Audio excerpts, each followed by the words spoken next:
vous l'avez compris, je pense, le groupe de travail a été assez séduit par ce nouveau mode de fonctionnement, le télétravail. On voit que le cadre réglementaire existe, que toutes les dimensions pour que le télétravail fonctionne en France sont réunies, et pourtant ça ne marche pas alors que ça marche et que ça fonctionne à l'étranger. Donc on a essayé de se dire finalement pourquoi, quelles sont les raisons profondes qui peuvent motiver cette démarche encore balbutiante en France.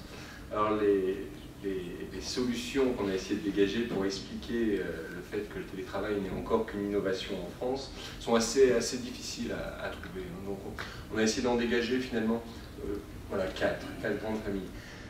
On s'est dit d'abord peut-être que le cadre réglementaire voilà, qui fixe les conditions de fonctionnement du télétravail est encore assez récent. Effectivement, la loi Warsmann date d'il y a 1 an.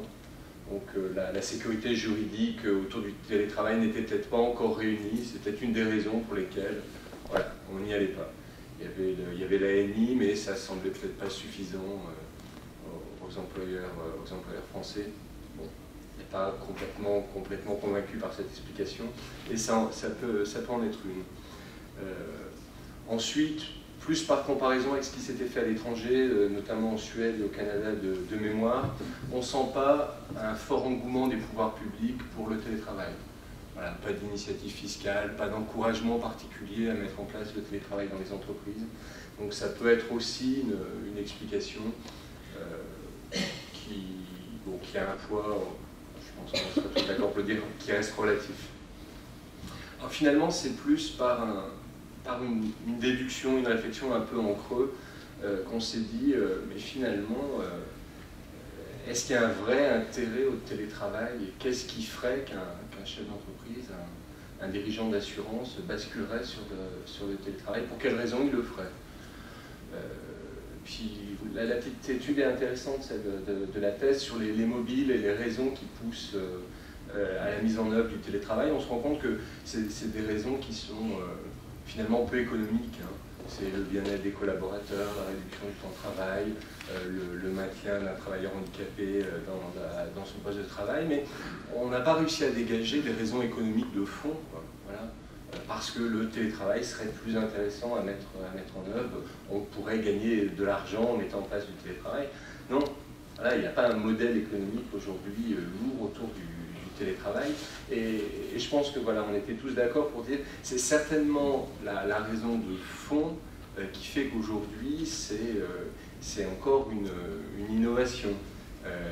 Et s'il n'y a pas une raison économique de fond, derrière, Marie-Cécile le disait, il faut l'implication des dirigeants. Donc s'il n'y a pas le levier pour faire basculer les dirigeants dans on y va, voilà, ça reste à l'état de test encore aujourd'hui. La dernière raison, elle est plus RH. On s'est dit, finalement, on ne sent pas non plus un fort engouement des RH pour aller vers le télétravail. Ça peut se comprendre. Hein. On a vu que le télétravail, pour être mis en œuvre, devait respecter un fort principe d'égalité. Voilà, c'était important de faire en sorte que les télétravailleurs soient pas moins bien traités que les autres travailleurs dans l'entreprise. On vous l'a expliqué, c'est pas facile à mettre en œuvre ce principe de respect de l'égalité, égalité de traitement, des conditions objectives à définir, l'importance de maintenir le lien social. Ensuite, on a aussi pas mal insisté sur le management. Finalement, le constat qu'on peut faire aujourd'hui, c'est que le management n'est peut-être pas prêt encore dans les entreprises à être capable de gérer des collaborateurs en télétravail. Voilà, il y a toute une démarche d'accompagnement, toute une démarche de changement à mettre en œuvre, à mettre en musique. Et aujourd'hui, voilà, elle n'existe pas. Ce qu'on a essayé de faire passer comme message, c'est que ça ne s'improvise pas.